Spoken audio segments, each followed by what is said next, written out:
Konsep ketahanan pangan. Konsep ketahanan pangan ini menjelaskan tentang apa yang menjadi kebijakan pemerintah dikaitkan dengan pangan yang harus disiapkan untuk kepentingan masyarakat. Seperti apa konsep ketahanan pangan?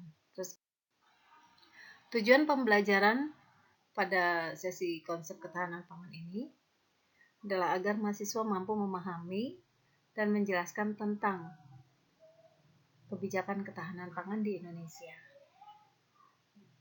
Pertama, bagaimana konsepnya? Konsep ketahanan pangan atau food security itu mencakup berbagai aspek. Konsep ini dimunculkan pada tahun 70-an karena ketahanan pangan mulai menjadi isu yang berkembang secara internasional. Pada tahun 1970-an ini, konsep ketahanan pangan difokuskan pada ketersediaan pangan di tingkat nasional maupun internasional daripada tingkat rumah tangga. Yang penting, apakah di sebuah negara itu ketersediaan pangannya cukup atau tidak, ya. Atau secara internasional, apakah ketersediaan pangan itu dikatakan aman atau enggak buat masyarakat, ya. Kemudian tidak mengindahkan ketersediaan pangan di tingkat rumah tangga karena pada tahun 70-an itu tenaga sensusnya juga belum tersedia banyak, ya. Terus belum terlintas bagaimana pentingnya ketersediaan pangan di tingkat rumah tangga. Ketersediaan pangan pada tahun 1970-an ini fokus pada penyediaan beras sebagai bahan pokok sumber karbohidrat di Indonesia. Nah, ini menjadi cikal bakal dari dijadikannya beras sebagai standar utama untuk keterpenuhan sumber karbohidrat. Padahal masyarakat Indonesia, ya, sebetulnya memiliki keragaman atas sumber karbohidrat yang dikonsumsi oleh setiap masyarakat. Pada tahun 70-an 80-an, bahkan di setiap sekolah dasar itu dijelaskan, diterangkan karakteristik dari suku-suku yang ada di Indonesia, termasuk apa yang menjadi makanan utama dari suku-suku itu, ya. Jadi di Indonesia sebetulnya ada beberapa suku yang tidak menggunakan beras sebagai bahan makanan pokok untuk pemenuhan karbohidrat mereka. Mereka menggunakan sagu, jagung, singkong, ubi-ubian lain. Nah, tahun 1970-an ini dilakukan sebuah keseragaman karakteristik, ya, dari sumber karbohidrat yang dianggap lebih baik dibandingkan dengan sumber karbohidrat lain yang saya sebutkan tadi, ya. Ada sagu, ada jagung, ada singkong, ubi, ya. Itu dianggap tidak lebih baik daripada beras. Sehingga pada tahun 70-an itu terdapat upaya untuk menyebarluaskan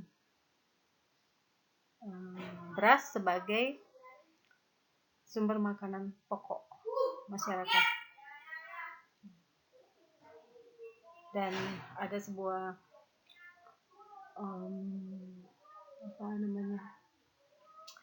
sebuah justifikasi atau penilaian yang mengarah pada mengecilkan arti dari sumber karbohidrat non beras sebagai sumber karbohidrat untuk orang miskin. Seperti itu. Kemudian dianggap kalau tidak mengkonsumsi beras itu ya kategorinya adalah orang miskin. Nah, bagaimana kemudian beras sekarang sangat populer dan sangat sangat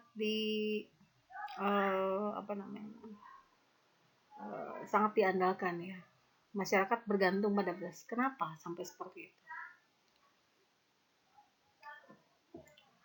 Pemerintah melakukan distribusi beras ke seluruh pelosok wilayah, mulai dari barat ke timur ya, dari Sabang sampai Merauke, dari Aceh sampai Papua, itu melalui utusan dari pejabat pemerintah yang ditugaskan ke daerah. Pejabat yang diutus yang berasal dari suku Jawa ya, orang Jawa mana aja, Jawa Barat, Jawa Tengah, Jawa Timur ya, suku Jawa itu mensyaratkan kalau mereka ditugaskan ke daerah dimanapun ya, tolong disediakan kebutuhan pokok mereka selama mereka bertugas di sana. Mereka ingin pasokan beras mereka bisa dapatkan meskipun di pelosok, terutama yang daerah yang bukan merupakan sentra produksi beras. Mereka akan kesulitan nantinya untuk memenuhi kebutuhan hidup jika tidak tersedia beras. Yang mereka lakukan untuk memenuhi kebutuhan pokok utamanya yaitu tetap mereka menggunakan beras sebagai komponen utama untuk pemenuhan kebutuhan pokok. Sementara sumber karbohidrat lain itu diposisikan sebagai makanan selingan. Ya. Apakah papeda, apakah singkong, apakah jagung, itu dijadikan sebagai makanan selingan. Dan makanan utama mereka adalah beras. Keberadaan mereka yang bertahun-tahun di wilayah pelosok itu memberikan pengaruh kepada keberadaan masyarakat di wilayah tersebut. Masyarakat jadi mengenal beras, perlahan demi perlahan, kemudian mulai mencoba mengkonsumsi dan sekarang mulai ketergantungan. Ya. Itu yang menyebabkan beras kemudian menjadi unsur utama dalam penyediaan atau ketersediaan pangan di Indonesia. Ya. Gambar 31 ini menjelaskan tentang apa saja yang meliputi konsep ketahanan pangan, yaitu pengertian ketahanan pangan itu sendiri, kemudian apa bedanya dengan swasembada, kemudian apa yang dimaksud dengan kemandirian pangan di Indonesia. Untuk pengertian ketahanan pangan, itu bisa diakses pada Undang-Undang Pangan Nomor 18 tahun 2012 atau yang dijelaskan dari United States Agency for International Development atau organisasi di Amerika Serikat yang mengurusi tentang pembangunan internasional atau dari Food and Agricultural Organization atau FAO. Apa itu pengertian ketahanan pangan? Kalau pada tahun 1970-an, ketahanan pangan fokus pada ketersediaan pangan di suatu wilayah, baik negara maupun internasional. Kalau secara statistik sudah dikatakan ketersediaannya cukup untuk pemenuhan kebutuhan masyarakat penduduk di suatu wilayah, dianggap sudah memiliki ketahanan pangan. Terlepas dari apakah ketersediaan itu bisa diakses, sudah didistribusikan atau enggak, itu terlepas dari itu. Sehingga terdapat kelemahan pada konsep ketahanan pangan yang dirumuskan pada tahun 1970-an, yang hanya fokus pada ketersediaan pangan di tingkat nasional. Lalu apa bedanya dengan swasembada pangan? Di Indonesia terjadi tahun 1980-an, tepatnya 1983.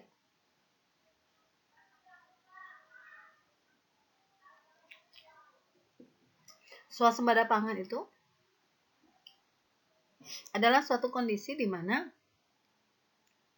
ketersediaan sumber pangan yang dibutuhkan oleh masyarakat itu dapat dihasilkan oleh masyarakat wilayah itu sendiri.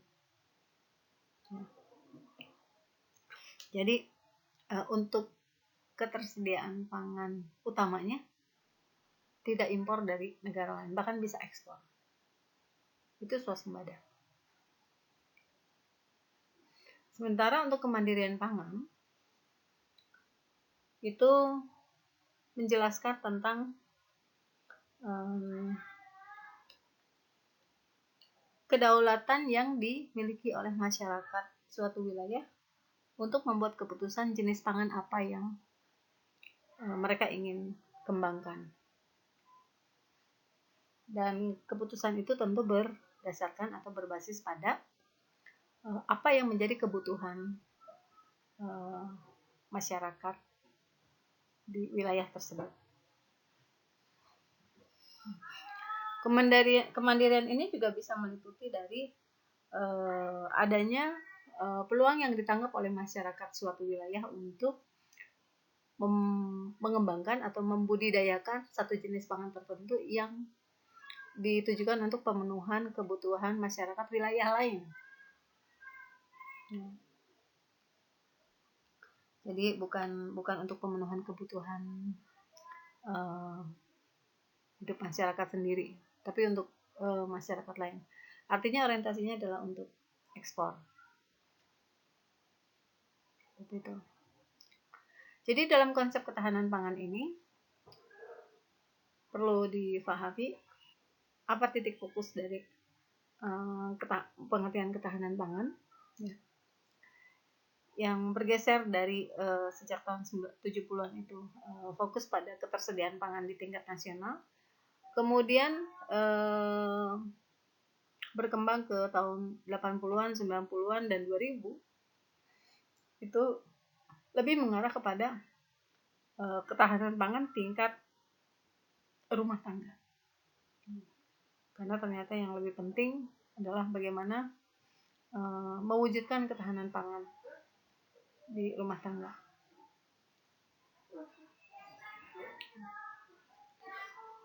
Dan memahami apa bedanya dengan swasembada. Dan pada tahun 70-an penyediaan pangan tadi tidak memperhatikan aspek distribusi. Yang penting sudah secara statistik dianggap sudah memenuhi jumlahnya. Asumsinya kalau jumlahnya sudah terpenuhi, nanti pedagang akan mendistribusikan kepada masyarakat. Asumsinya bahwa pedagangnya itu jujur, terus responsible, atau bertanggung jawab, dan seterusnya. Selain itu, harga pangan tetap terkendali sehingga masih dapat diakses oleh masyarakat. Jadi memang harga pangannya dikendalikan, ada flooring price atau harga dasar, ada selling price atau harga tertinggi yang boleh yang boleh diberikan kepada masyarakat, ditetapkan kepada masyarakat sebagai konsumen. Ini menurut penelitian yang dilakukan oleh Baliwati, ya. Kemudian Rahman. Akan tetapi sebagian orang masih menderita kelaparan karena tidak punya akses terhadap pangan.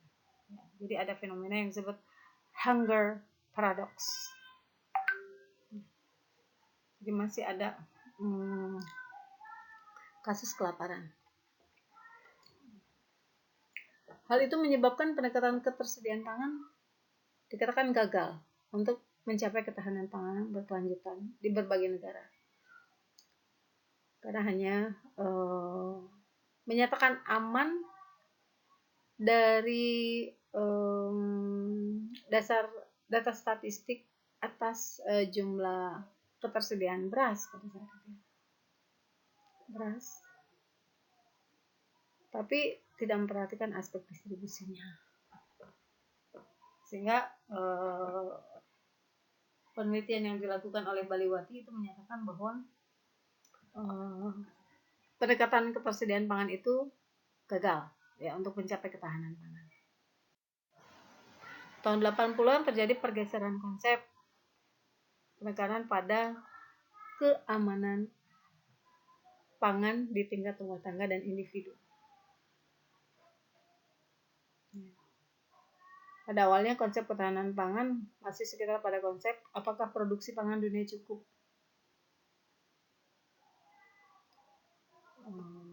Itu bentuk dari sebuah keputusan yang hanya didasarkan pada data statistik yang tidak memperhatikan kegiatan distribusi pada pangan yang dihasilkan. Pertanyaan tersebut kemudian dikembangkan lagi oleh International Food Policy Research Institute. Jadi, apakah produksi pangan di dunia cukup dengan harga yang pantas dan terjangkau oleh masyarakat miskin? Yang dituliskan oleh Rahman ya dalam penelitiannya tahun 2002. Ya, produksinya tuh cukup enggak bagaimana dengan harganya? Dan bisa nggak terjangkau oleh masyarakat miskin? Seperti itu. Ya. Tahun 90-an pertanyaan tersebut menjadi lebih kompleks lagi yang dikembangkan oleh International Food Policy Research Institute. Menjadi apakah produksi pangan di dunia cukup dengan harga yang pantas dan terjangkau oleh masyarakat miskin dan tidak merusak lingkungan? Ini sudah mensyaratkan bahwa setiap negara sudah mulai harus memperhatikan aspek keamanan lingkungan dalam memproduksi pangan. Sebisa mungkin semua dilakukan dengan konsep organik dan tidak lagi menggunakan kimia sintetis, baik untuk pupuk, terutama pestisida, dan harus memperhatikan aspek lingkungan. Dari paparan di atas menunjukkan bahwa secara luas pengertian ketahanan pangan itu adalah terjaminnya akses pangan untuk segenap rumah tangga serta individu pada setiap waktu sehingga mereka dapat bekerja dan hidup sehat. Kesimpulan ini dijelaskan pada beberapa penelitian yang ditulis oleh Brown, Suharjo, Sutrisno, dan dalam Rahman. Jadi Rahman mengutip hasil penelitian dari Brown, Suharjo, dan Sutrisno tentang pengertian ketahanan pangan yang berkembang di tahun 1990-an. Definisi ketahanan pangan yang diterima secara luas oleh praktisi akademisi yaitu access for all people at all times to enough food for an activity and healthy life. Ya. Ini dikutip oleh Baliwati dari Zetlin, Chung, dan Sudaryanto. Jadi sudah sangat detail apa yang harus difokuskan terkait dengan ketahanan pangan. Definisinya yaitu setiap orang pada setiap saat, itu arti dari access for all people at all times to enough food for an active and healthy lives.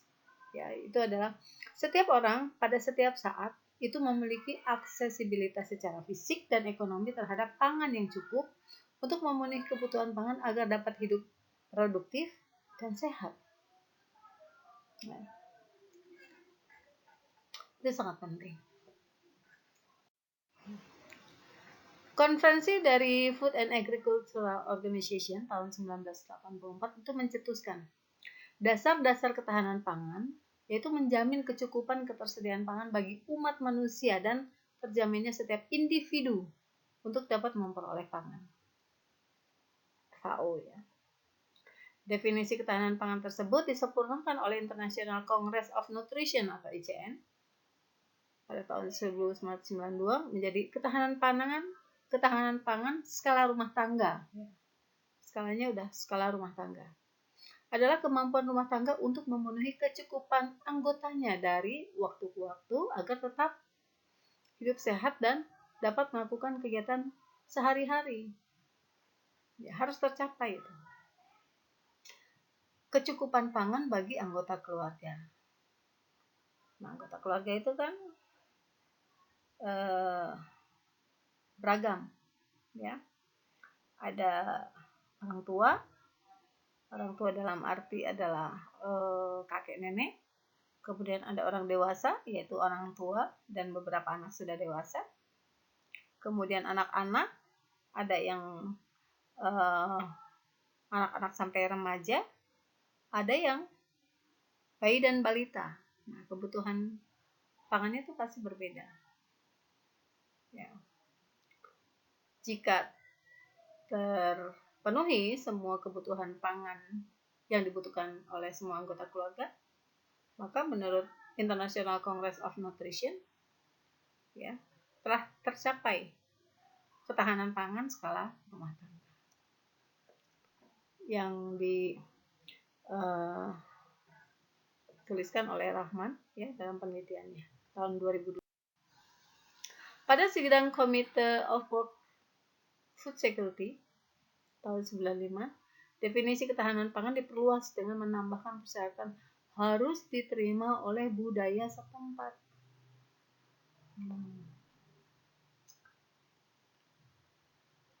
Aspek budaya kemudian menjadi penting menurut Committee on World Food Security karena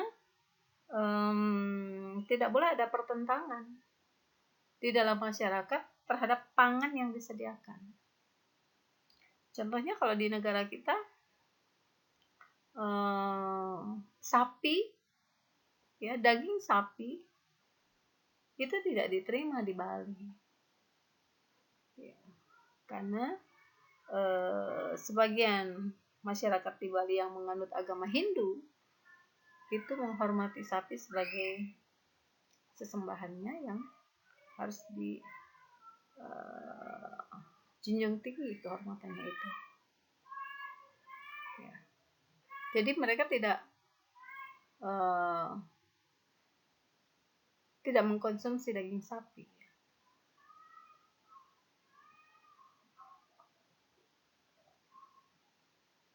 Definisi tersebut dipertegas lagi pada Deklarasi Roma tentang ketahanan tingkat tinggi ya, KTT. Ketahanan tingkat tinggi pangan dunia pada tahun 1996 menjadi ketahanan pangan terwujud apabila semua orang itu setiap saat memiliki akses secara fisik maupun ekonomi. Secara fisik itu barangnya ada, gitu. Maupun ekonomi terhadap pangan yang cukup, aman dan bergizi untuk memenuhi kebutuhan sesuai dengan seleranya bagi kehidupan yang aktif dan sehat. Nah, itu tertuang juga dalam penelitian Rahman. Jadi ada penambahan sesuai dengan seleranya. Selera itu bisa dikaitkan juga dengan apa? Budaya yang berkembang.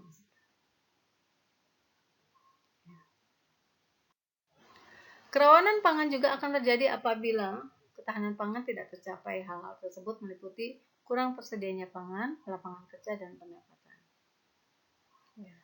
Kurang tersedianya pangan berarti akses secara fisiknya nggak ada. Akses secara fisik artinya pangannya nggak ada. Kemudian akses secara ekonomi, sumber daya untuk memperoleh pangannya atau uang untuk memperoleh pangannya nggak ada. Karena tidak ada lapangan pekerjaan dan tidak punya pendapatan.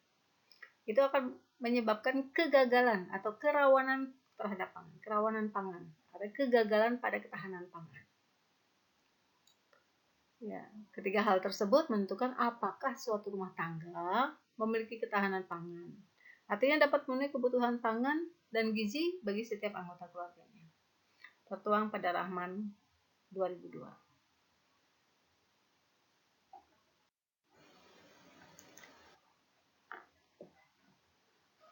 Sukirman menyatakan sebuah pendapat yang dituliskan oleh Rahman yang mengungkapkan bahwa cukup tidaknya persediaan pangan di pasar berpengaruh pada harga pangan. Jadi harga pangan itu bisa terbentuk, bisa terjadi perubahan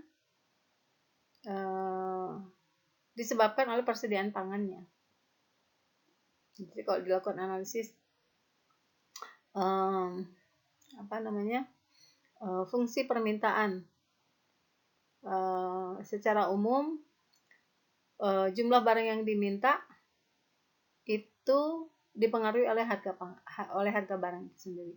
Tapi pernyataan Sukirman di dalam penelitian Rahman ini justru memutar ya, menggeser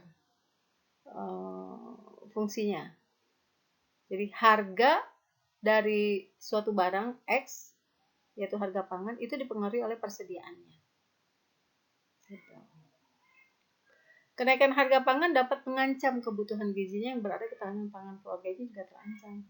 Kalau harganya juga tidak terjangkau oleh masyarakat, maka masyarakat akan sulit untuk melakukan pemenuhan pangan yang baik, sehingga ketahanan pangannya menjadi terancam. Sebaliknya, apabila persediaan cukup, harganya stabil, tetapi banyak penduduk yang tidak memiliki pekerjaan dan pendapatan, maka daya beli juga akan turun.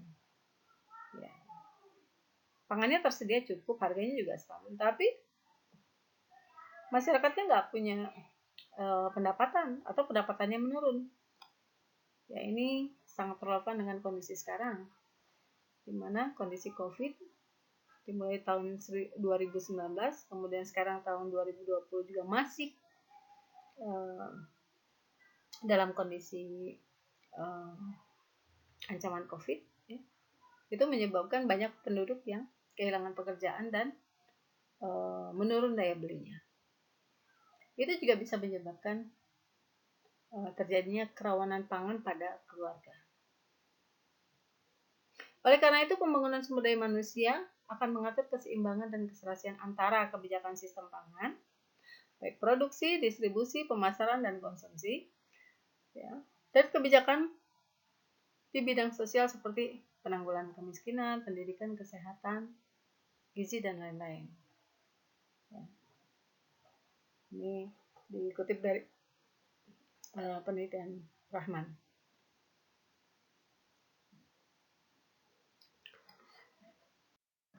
Indonesia telah mengadopsi rumusan ketahanan pangan yang dituangkan dalam Undang-Undang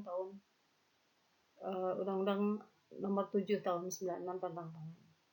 Pada undang-undang ini, ketahanan pangan didefinisikan sebagai kondisi terpenuhinya pangan bagi rumah tangga yang tercermin dari tersedianya pangan yang cukup dalam jumlah maupun mutu, aman, rata, dan terjangkau. Menurut definisi tersebut, maka ketahanan pangan itu terdiri dari ada 4 elemen. 1, ketersediaan pangan. Jadi pangannya itu ada. Objek pangannya ada. Kemudian aksesibilitas yang menggambarkan kemampuan untuk menguasai pangan yang cukup. Aksesibilitas itu kita bisa menjumpainya di tempat yang mudah untuk diakses. Jadi kalau di kampung berarti masyarakat di kampung nggak perlu jauh-jauh ke kota untuk bisa mendapatkan pangan. Tapi kan pangan sendiri dihasilkan dari kampung ya, dari desa. Atau aksesibilitas itu berarti orang kota tidak perlu jauh-jauh ke kampung hanya untuk beli beras. Berasnya sudah bisa tersedia di pasar terdekat. Aksesibilitas. Keamanan yang dapat diartikan sebagai stabilitas, menunjukkan pada kerentanan internal seperti penurunan produksi, dan keandalan menunjukkan pada kerentanan eksternal seperti fluktuasi perdagangan internasional. Jadi keamanan dari ketersediaan tadi, ya. Keamanan dari ketersediaan kalau secara internal itu dikaitkan dengan produksi lokal. Apakah terdapat peningkatan atau penurunan? Ya, kalau terjadi penurunan itu akan terjadi kerawanan dari keamanan ketersediaan pangan. Kemudian keandalan menunjukkan pada kerentanan eksternal, ya, seperti fluktuasi perdagangan internasional. Jika pemerintah biasanya menganggap bahwa keputusan mereka dan justifikasi mereka pasti benar, gitu ya. Kalau dijustifikasi bahwa produksi ini menurun dan tidak mampu memenuhi kebutuhan lokal, domestik, maka diputuskan impor. Jadi pemerintah hanya melihat data statistik secara makro. Impor. Kemudian keberlanjutan merupakan kontinuitas dari akses dan ketersediaan pangan yang ditunjukkan oleh keberlanjutan usaha tani.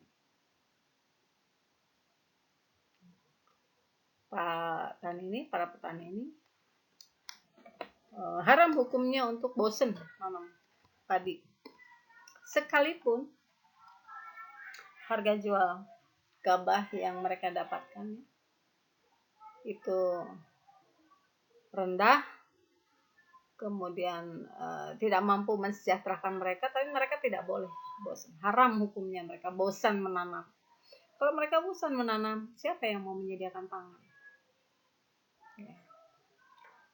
Maka dalam rantai pasar beras, mulai dari produksi, distribusi sampai ke konsumen, kita perlu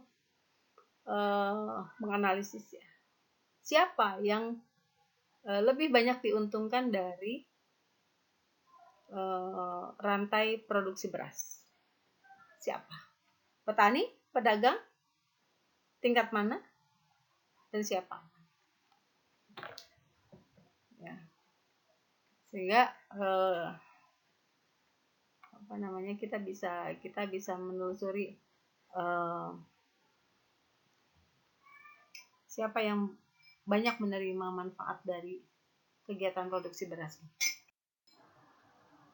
Secara umum ketahanan pangan mencakup 4 aspek. Kecukupan, sufisien, akses, keterjaminan, security, dan waktu. Ya. Sufisien, kecukupan, produksinya cukup nggak? Aksesnya bisa mudah nggak didapatkan? Keterjaminan atau security, ya, dari persediaan yang dimiliki oleh suatu wilayah. Waktu, ya. Waktu apakah mudah atau bisa dapat diakses setiap waktu atau hanya waktu tertentu saja. waktu tertentu, misalnya kalau nggak lagi panen padi, apakah kita masih bisa konsumsi beras? Ya. Kalau enggak, berarti aspek waktu tidak terpenuhi. Tidak setiap waktu kita bisa konsumsi beras. Jadi harus terpenuhi. Secara teoritis terdapat dua ketidaktahanan pangan, yaitu kronis dan transitor. Kronis itu adalah ketidakcukupan pangan secara menetap akibat ketidakmampuan rumah tangga untuk memperoleh pangan melalui pembelian di pasar atau produksi sendiri. Kondisi ini berakar pada kemiskinan, sedangkan transitori adalah penurunan akses terhadap pangan yang dibutuhkan secara temporer. Temporer itu sementara. Hal ini disebabkan oleh bencana alam dan ketidakstabilan harga pangan, produksi, dan pendapatan. Ini yang dituliskan oleh Baliwati. Jadi kalau kronis, itu memang dari keluarganya aja udah miskin. Miskin segala-galanya, sehingga segala-galanya nggak bisa dibeli. Termasuk makan. Itu yang disebut dengan kondisi ketidaktahanan pangan. Tapi kalau yang transitori, itu penyebabnya situasional, kondisional. Misalnya pas lagi naik-naiknya harga, kemudian nggak bisa beli daging misalnya, produksi nggak bisa, pendapatannya nggak bertambah, tapi di waktu berikutnya bisa jadi stabil kembali. Jadi ketidaktahanan pangannya itu hanya sementara, tapi kalau kronis selama-lamanya begitu. Konsep ketahanan pangan dapat diterapkan untuk menyatakan situasi pangan pada beberapa tingkat: global, nasional, regional, rumah tangga, dan individu. Ya. Simatupang dalam penelitian Rahman itu menyatakan bahwa ketahanan pangan tingkat global, nasional, regional, lokal, rumah tangga, dan individu merupakan rangkaian sistem hierarkis. Jadi kalau global seluruh dunia, ya, dinyatakan bahwa produksi gandum dan padi aman secara nasional, kemudian dicek setiap negara aman, regional, provinsi, kabupaten, kota aman, komunitas lokal, misalnya wilayah-wilayah dari kecamatan, desa, ya, kemudian rumah tangga, terus individu, ya. Itu harus tercapai. Dalam hal ini ketahanan pangan rumah tangga tidak cukup menjamin ketahanan pangan individu. Betul. Ya. Kaitan antara ketahanan pangan individu dan rumah tangga ditentukan oleh alokasi pengelolaan pangan dalam rumah tangga, status kesehatan rumah tangga, kondisi kesehatan, dan kebersihan lingkungan setempat. Kalau di tingkat rumah tangga, anggaplah ketersediaan pangannya sudah bisa terpenuhi, namun belum mampu memenuhi kebutuhan tiap individu. Ya. Contohnya, kalau memang pendapatannya cukup untuk beli beras, bikin sayur bening, dan orek tempe aja, nah, apakah itu boleh dikonsumsi? Ya, baik dikonsumsi oleh semua anggota keluarga, mulai dari yang bayi dan balita, anak-anak, remaja, kemudian dewasa, dan orang tua. Kalau kita lihat tempe, sumber protein nabati, itu kan baik. Tapi kalau orang tua punya asam urat kan nggak boleh makan olahan kedelai. Bisa cenat-cenut, nggak bisa tidur. Terus sayurnya, sayur beningnya sayur hijau lagi, sama juga asam urat. Jadi orang tuanya makan apa? Apa nasi sama kuah aja.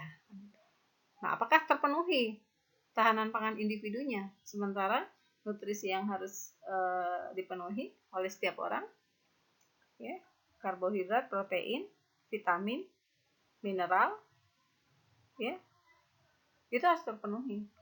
4 sehat 5 sempurna. Nah, kalau hanya merujuk dari ketersediaan pangan keluarga, ada kan gitu. Ada makanannya, nasinya ada, orek tempenya ada, atau ikan asin, sayur bening. Tapi terpenuhi nggak pangan individunya? Ternyata tidak selalu terpenuhi. Selain itu, faktor pendidikan suami istri, budaya, infrastruktur setempat juga menentukan ketahanan pangan individu. Nah, ini dia pentingnya pendidikan bagi setiap individu yang kemudian menjadi suami dan istri, sehingga dapat mewujudkan ketersediaan pangan yang dibutuhkan oleh setiap orang. Terpenuhi semua unsur karbohidrat, protein, mineral, vitamin, dan sebagainya. Terlepas itu merupakan satu kesatuan dari makanan itu sendiri atau ada dukungan suplemen. Jadi sangat penting kita memahami dari unsur-unsur yang dibutuhkan oleh setiap individu. Simatupang dalam Rahman itu menjelaskan bahwa ketahanan pangan pada tingkat komunitas lokal merupakan keharusan, tetapi tidak cukup menjamin ketahanan pangan untuk seluruh rumah tangga. Ya, komunitas apa? Misalnya orang Jawa kan gitu ya. Orang Jawa suka tahu tempe. Tapi tidak menjamin ketahanan pangan seluruh rumah tangga. Itu tadi.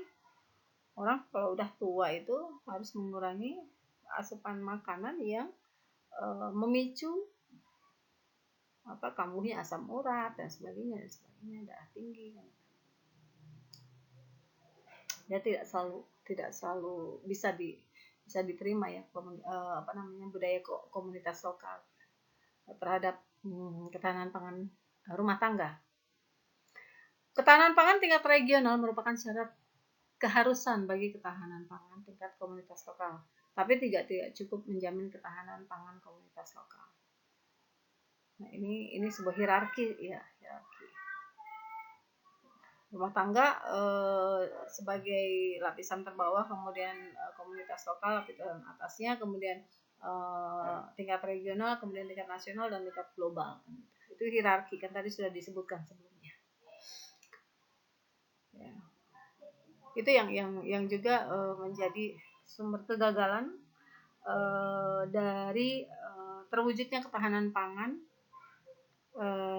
di dalam masyarakat, ya, karena hanya mengukur ketersediaan di tingkat globalnya, gitu ya, nggak sampai ke rumah tangga, dan rumah tangga nggak sampai ke individu. Pada akhirnya ketahanan pangan tingkat nasional tidak cukup menjamin wujudnya ketahanan pangan bagi semua orang. Oleh karena itu, kebutuhan pangan harus dipenuhi secara individu agar tetap hidup sehat dan produktif. Ya, pada akhirnya setiap orang harus mampu memiliki kesadaran terhadap jenis pangan, jenis nutrisi yang memang dibutuhkan untuk dirinya sendiri, sehingga dia bisa bekerja, beraktivitas sehari-hari dan selalu sehat dan produktif. Itu harus disadari dan harus mencari, mengakses dari pangan yang dibutuhkan tadi untuk individu itu. Ya.